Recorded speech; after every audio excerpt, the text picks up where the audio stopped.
Tensions between the US and China have been escalating in recent years, marked by confrontations over trade, technology, and military presence in contested waters. Amidst this charged atmosphere, imagine a situation where a Chinese submarine, silently maneuvering beneath the ocean's surface, suddenly collides with a US Navy aircraft carrier slicing through the waves above. What happens next?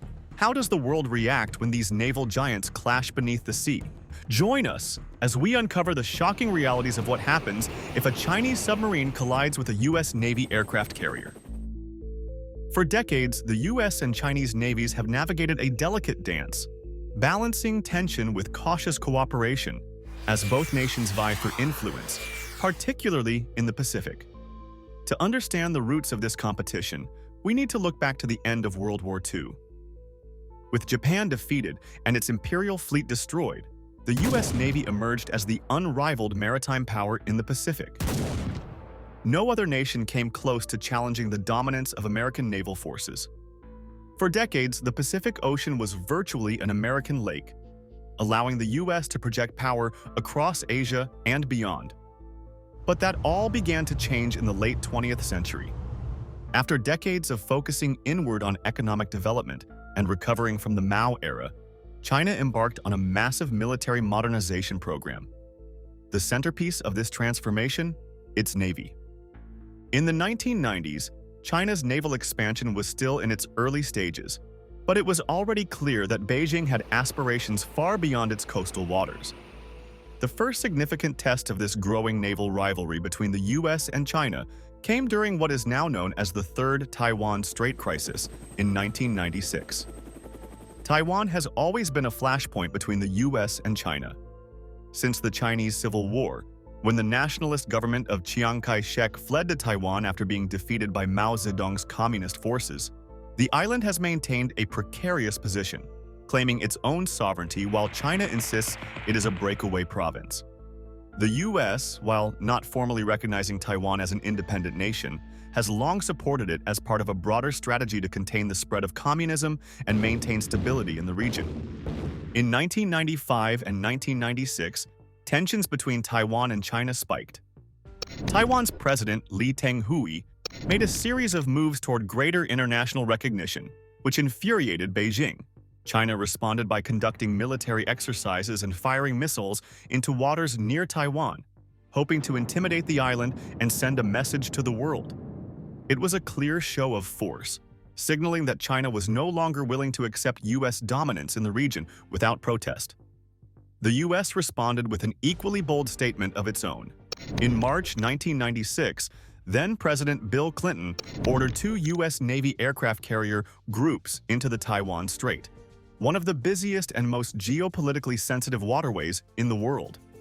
This marked the largest show of American military power in Asia since the Vietnam War.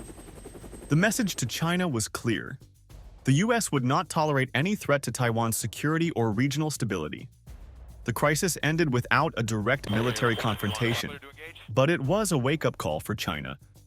The show of US naval might underscore that Beijing was still a distant second in terms of military power in the Pacific. However, it also catalyzed China's naval modernization. In the years following the 1996 showdown, China accelerated its efforts to build a navy capable of challenging US dominance.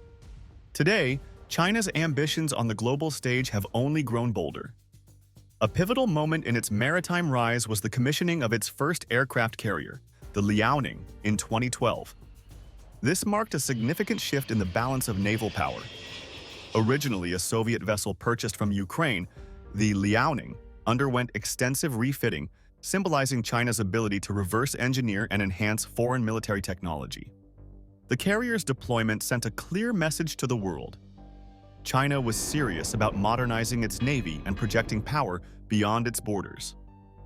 At 66,000 tons, the Liaoning isn't a small ship by any means, but it falls short of being classified as a supercarrier like those in the US fleet. Let's take a closer look at how this carrier differs in size and capabilities compared to others, and why it's still important for China. First, there's the question of size. The Liaoning displaces about 66,000 tons, making it significantly larger than the Japanese helicopter destroyer Izumo. which weighs in at 27,000 tons. It's also bigger than India's Soviet-built Vikramaditya, which displaces 45,000 tons. Despite these size advantages, the Liaoning is still dwarfed by the U.S. Navy's USS Ronald Reagan, a Nimitz-class supercarrier that weighs around 97,000 tons and stretches 333 meters in length, about 30 meters longer than the Liaoning. The U.S.'s newest class of supercarriers, the Gerald R. Ford, is even heavier, tipping the scales at 112,000 tons, a stark contrast to China's carrier. So, while the Liaoning is not lightweight, it's not quite in the heavyweight league of U.S. supercarriers either. But size isn't everything when it comes to aircraft carriers. Capability is equally important, and this is where the Liaoning shows both promise and limitations. Originally built by the Soviet Union and later purchased by China, the Liaoning wasn't initially designed to be the centerpiece of a modern navy.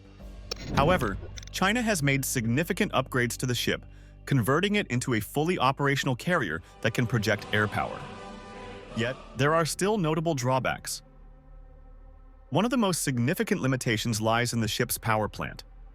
The Liaoning is powered by steam turbines, a technology that, while reliable, isn't as efficient or powerful as the nuclear reactors found in U.S. carriers, like the Ronald Reagan or the Gerald R. Ford. This limits the Liaoning's speed to around 20 knots, compared to the 30-plus knots achievable by U.S. carriers. The faster speed of nuclear-powered carriers offers strategic advantages, such as faster deployment times and the ability to outrun threats. The Liaoning's steam propulsion, on the other hand, means slower response times and less endurance. Another important difference is the aircraft launching system. U.S. carriers use catapults to launch planes, but the Liaoning employs a ski jump-style ramp. This method limits the types of aircraft the carrier can launch and reduces the weight those planes can carry, hindering its overall strike power. The U.S. Gerald R. Ford introduces an even more advanced system, EMALS, Electromagnetic Aircraft Launch System, which allows for heavier aircraft to be launched more efficiently and with less wear and tear on the planes. To overcome the limitations of the Liaoning, Beijing has launched the Type 003. Announced on June 17, 2022, this new carrier promises to be a game-changer, closely resembling the size of the U.S. Navy's supercarriers. Now, while we don't have the exact measurements of the Type 003's flight deck yet, we can glean some insights from the lower hull dimensions. Estimates suggest a waterline length of about 300 meters, roughly 985 feet, which is a tad shorter than the U.S. Navy's Ford-class carriers at 317 meters, or 1,040 feet. For context, China's earlier carriers, the Type 001 Liaoning and Type 002 Shandong, measure about 270 meters, 885 feet. So, while the Type 003 may not dethrone the U.S. Navy in sheer size, it's certainly closing the gap. One of the standout features of the Type 003 is its catapult takeoff system. Unlike its predecessors, which utilize a short takeoff but arrested recovery known as the stow bar system with a ski jump bow, the Type 003 is expected to implement a catapult system. This transition marks a substantial advancement in capabilities, enabling the carrier to launch more aircraft and enhance its operational efficiency. A key player in this is the KJ-600, an airborne early warning and control AEW&C aircraft that's poised to boost situational awareness for the entire carrier battle group. With this addition, China will join the ranks of only 3 navies globally, alongside the U.S. Navy and the French Marine Nationale, that operate fixed-wing carrier-based AEW. However, it's worth noting that the Type 003 is not anticipated to use nuclear propulsion, a hallmark of the U.S. Ford class. Instead, it will likely feature a more modern propulsion system, potentially incorporating an advanced electric drive or integrated electric propulsion. While the absence of nuclear power could limit its operational range, the carrier will be supported by replenishment ships to ensure it stays well-fueled during deployments. Another intriguing aspect of the Type 003 is its possible use of the EMALS. This technology replaces the traditional steam catapult and promises to streamline launches, theoretically allowing for quicker and more efficient takeoffs. So what does all this mean? The Type 003 isn't just a step up from its predecessors, it's a leap toward modern naval warfare capabilities. China's naval strategy is clear. It wants to expand its sphere of influence, safeguard its growing global interests, and eventually rival the naval prowess of the United States. When we talk about naval power, a common method of comparison is simply counting warships. Who has the most? On this surface-level metric, China often takes the crown, boasting the world's largest navy in terms of sheer numbers. However, a closer look at the types of ships reveals a more nuanced picture, one where the United States remains a dominant maritime force. Let's break it down.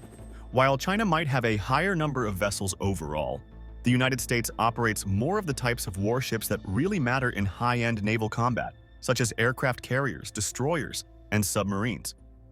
These ships, equipped with advanced technology and substantial firepower, are designed for maritime warfare and are considered the backbone of naval dominance.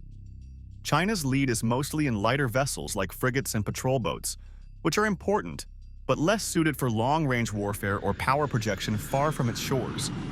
This distinction is crucial when discussing naval power in strategic terms. While China's larger number of smaller ships might provide an edge in a localized conflict close to its coastline, such as the Taiwan Strait, the US retains the ability to project overwhelming naval force across vast distances. Even though the US doesn't permanently station all its warships in the Western Pacific, it can rapidly deploy an imposing naval presence in the region if tensions with China escalate. In today's modern naval warfare, the sheer number of ships isn't the sole, or even the primary, indicator of a nation's strength. The ability to carry out missile strikes is far more important. And on this front, the US maintains a significant advantage. Consider standoff missiles, which can be launched from ships over long distances, often more than 1,500 kilometers. These long-range cruise missiles would enable the US to strike Chinese targets well before China's Navy comes within range of most US ships. In a potential conflict scenario, the US can compensate for China's advantage in smaller warships by launching waves of missile attacks from a variety of platforms, including ships, aircraft, and submarines. In fact, a US think tank simulated a possible conflict between China and Taiwan, estimating that the US could launch over 5,000 anti-ship missiles in the first 3 to 4 weeks of fighting. While the simulation suggested that China might not be defeated outright in the early stages, it did predict significant Chinese losses, even without factoring in US strikes on Chinese naval bases. Such attacks on critical infrastructure could shift the balance even further in favor of the US. If war were imminent, the US Navy, armed with more than 9,000 missile vertical launch tubes, compared to China's 1,000, could unleash over 1,000 cruise missiles in just the first few days of conflict. This missile superiority is a game-changer, underscoring the fact that modern naval warfare is about firepower, range, and precision more than it is about the size of a fleet. For over 50 years, the US has led the way in submarine technology, making its vessels virtually undetectable to both China and Russia. Back during the Cold War, US attack submarines, SSNs shadowed Soviet ballistic missile submarines, SSBNs, so closely that they could observe their operations without being detected. Fast forward to today, and the same principles apply. US submarines have an uncanny ability to track Chinese SSBNs, which raises questions about the viability of China's supposed second strike nuclear capability. Why is the US so far ahead? It all boils down to relentless investment in research and development over decades. The capabilities of US submarines are some of the military's most closely guarded secrets. While specifics are often shrouded in mystery, 2 books shed light on this fascinating world. Blind Man's Bluff by Sherry Sontag and Christopher Drew explores highly classified US submarine operations, revealing instances where submarines tapped into Soviet communications without being detected. Another insightful read is The Silent Deep by Peter Hennessy and James Jinks, which discusses the Royal Navy's submarine operations against Soviet vessels, offering a glimpse into the high-stakes game of underwater warfare. Now, let's address a common misconception: the notion that Chinese submarines are easily capable of detecting US submarines. Until recently, China has heavily relied on Russian technology for its own submarine fleet. This dependency extends to fundamental aspects like isolating engine noise from the hull, a task that sounds straightforward but is essential for stealth operations. In contrast, the Soviet Union's SSBNs earned the nickname boomers due to their loud operational noises that could be detected from great distances. The Pentagon even stated in 2023 that China continues to lack a robust deep-water anti-submarine warfare capability, indicating that their advancements are still catching up. This does not mean that China is stagnant. China is indeed making strides in developing quieter submarines. But let's not forget that the US isn't resting on its laurels either. The US Navy continuously invests substantial resources to ensure its submarines maintain their edge in detection evasion and underwater operations. The impending delivery of Virginia-class SSNs to allied nations should send a shiver down China's spine. These submarines are not only highly effective, but also incredibly difficult to counter. China's concerns about its sea lines of communication are obvious. The fear of losing critical supplies like oil that flow through the narrow waters of Southeast Asia is ever present. The situation becomes even more precarious for China, with the expected addition of Australian SSNs and the US operating its submarines from Fremantle under the AUKUS Pact. Geography plays a significant role in this underwater chess game. Chinese submarines face vulnerabilities when leaving their bases. For example, the Chinese Northern Fleet is largely confined to the Yellow Sea, an area closely monitored by both South Korea and Japan, two strong US allies. Additionally, the main base for China's SSBNs is on Hainan Island, from where submarines must traverse relatively shallow waters to reach deeper seas. Once they venture into the Pacific, they must pass through US Sound Surveillance System sonar arrays which monitor vast underwater expanses. In stark contrast, the US benefits from submarine bases along both coasts that grant swift access to secure deep waters in the Pacific and Atlantic Oceans, with no immediate adversaries nearby. Australian ports like Sydney and Fremantle offer similar advantages, facilitating rapid access to the open ocean. This underwater arms race isn't just about bragging rights. Maintaining a technological edge in both submarine and anti-submarine warfare is vital for US security.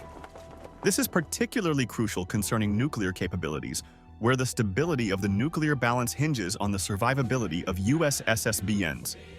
Consequently, the US continues to pour resources into submarine signature management, improving sensor performance, and upgrading torpedoes like the Mark 48 through joint research efforts with allies like Australia.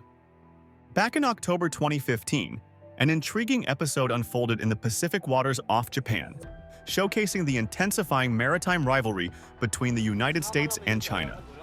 It all started when a Chinese submarine, specifically a Kilo-class fast attack sub, was reported to have closely tracked the USS Ronald Reagan, a formidable American aircraft carrier, for more than half a day. You can only imagine a high-stakes game of cat and mouse unfolding under the waves. While the U.S. defense official who revealed the incident didn't specify how close the two vessels came to each other, they emphasized that this was more than just a brief encounter. The Navy certainly has its own methods of monitoring such activities. Anti-submarine aircraft were dispatched to keep a watchful eye on the Chinese vessel. The official played down the potential for confrontation, noting that Chinese subs often come out and take a look during US-Japan joint exercises. Nevertheless, there's an undeniable tension in these close encounters. Retired Admiral Pete Daly, who once commanded a carrier strike group, added some color to the situation. He pointed out that close encounters at sea can always lead to misunderstandings, like a ship cutting another off, which could easily escalate into a dangerous situation. In the past, there have been instances where the intent of either side was misread, with serious consequences. After all, naval operations are complex, and things can go sideways quickly. The scene echoes the Cold War era, when American and Soviet ships stalked each other across the world's oceans, testing each other's capabilities in a high-stakes game. In one infamous incident in 1984, a Soviet submarine collided with the USS Kitty Hawk in the Sea of Japan. These types of encounters are fraught with risk, but they can also yield valuable intelligence. Robert Daly, who directs the Kissinger Institute on China at the Woodrow Wilson Center, shed some light on the benefits of these encounters. He stated, "The truth is, we track them tracking us, and we learn about their capabilities." Although Chinese submarines have been increasing in number, he noted that they are still relatively noisy and lag behind American subs technologically. So whenever they shadow U.S. vessels, it allows American naval forces to assess Chinese capabilities. The USS Ronald Reagan, a colossal one, 000-foot nuclear-powered carrier capable of carrying 90 warplanes and a crew of around 5,000, was positioned off the southern coast of Japan during this incident. Not long after, Secretary of Defense Ashton Carter was aboard another carrier, the USS Theodore Roosevelt, as it navigated through the contentious South China Sea. The region has been a hotbed of territorial disputes, with China making assertive claims over the waters and the islands within. In the wake of the submarine incident, tensions only escalated. Just 3 days later, the U.S. Navy sent a warship within 12 miles of one of China's artificial islands, asserting a challenge to Beijing's territorial claims. China's ambassador to the United States characterized the move as a very serious provocation. Yet, Carter firmly stated that such missions would continue, emphasizing the U.S. commitment to freedom of navigation in international waters. Because of this, China has significantly ramped up its military spending in recent years, while the U.S. has been reshaping its military strategy to focus more on the Pacific region. As Mira Rapp-Hooper from the Center for a New American Security noted, while the U.S. remains the military leader in the Pacific, China has become a serious regional and global military player. Daly highlighted that the submarine incident marks the beginning of what could be a tense period, filled with mutual testing of limits and signaling. True to his words, in 2016, just a year later, a U.S. naval warship made waves, both literally and diplomatically, when it sailed near the contested Fiery Cross Reef in the South China Sea. The move, described by Washington as a freedom of navigation operation, triggered immediate responses from China, highlighting the deep territorial tensions that have simmered in the region for years. Fiery Cross Reef, a coral feature claimed by several nations but controlled by China, is part of the wider Spratly Islands, an archipelago that has been a focal point of a complex territorial dispute. China, Taiwan, Vietnam, the Philippines, Malaysia, and Brunei all have conflicting claims to various parts of the South China Sea, which is a crucial area for global trade, rich in resources, and vital for regional security. Beijing, however, has been particularly assertive, claiming nearly the entire sea based on what it describes as historic rights. Over the years, China has carried out massive land reclamation projects, transforming reefs and atolls, such as Fiery Cross Reef, into artificial islands equipped with runways, buildings, and other infrastructure. Officially, Beijing insists that these developments are meant for civilian purposes, such as aiding maritime rescue operations or scientific research. However, the scale and nature of the construction have left other nations, particularly the U.S., wary of their potential military use.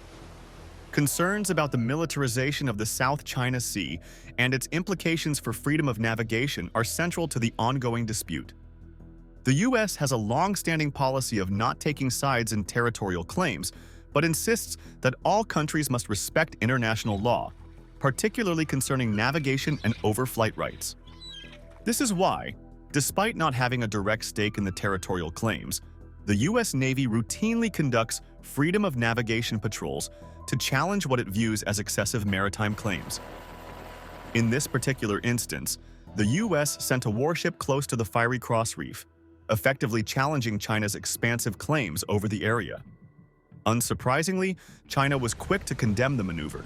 The Chinese Foreign Ministry voiced its displeasure, accusing the U.S. of threatening China's sovereignty and undermining regional peace. The timing of the incident was particularly sensitive, as it followed Chinese military drills in the vicinity of the Spratly Islands, another hotspot in the maritime dispute. The Chinese government made it clear that it saw the U.S. action as not only provocative, but also destabilizing. Meanwhile, the regional context was also shifting. The Philippines, a key U.S. ally in Southeast Asia, had just elected a new president, Rodrigo Duterte, who had made bold statements about his country's own territorial claims. Duterte had even suggested he was willing to take a personal stand on the disputed islands, adding a fresh layer of uncertainty to an already complex situation. More recently, in 2024, an unusual encounter unfolded in the Bering Sea near Alaska, as U.S. Coast Guard vessels found themselves near several Chinese military ships. This type of event is rare in the northern waters near the United States, where 4 Chinese naval vessels were spotted venturing close to U.S. territory. Though these vessels remained within international waters, their presence within the U.S. exclusive economic zone raised eyebrows. This particular incident is part of a broader, escalating pattern of competition on the high seas between China and the U.S. Typically, these confrontations occur in areas like the South China Sea or near Taiwan, where U.S. and Chinese forces frequently encounter each other. But seeing Chinese ships near Alaska is far less common and highlights China's growing global naval reach. The encounter took place near the Aleutian Islands, with 3 vessels found roughly 124 miles north of Amchitka Pass, and a 4th spotted about 84 miles north of Amukta Pass. The U.S. Coast Guard acted swiftly, ensuring their presence matched that of the Chinese ships. According to Rear ADM Megan Dean, this was done to prevent any potential disruptions to U.S. interests in the region. The Chinese ships did respond to radio communications and framed their actions as part of routine freedom of navigation operations. For China, these kinds of operations seem to be part of a larger strategy. They reflect Beijing's global ambitions, particularly in contested regions such as the Arctic. With the Arctic being more accessible due to climate change, China has been increasing its presence in the region, often raising questions about its intentions.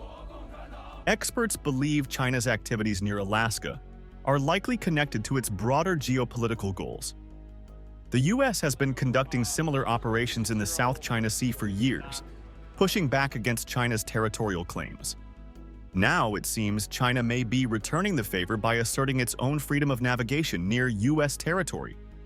This incident also comes at a time when tensions are high in both the Pacific and Arctic regions. China's assertive behavior around Taiwan and in the South China Sea has been a point of friction with the U.S. and other nations, and the timing of this latest encounter could signal a message of China's growing confidence in its naval power. What measures can the U.S. and China take to prevent a catastrophic naval incident from occurring? And how might international relations shift in the aftermath? Let us know your opinion in the comments below.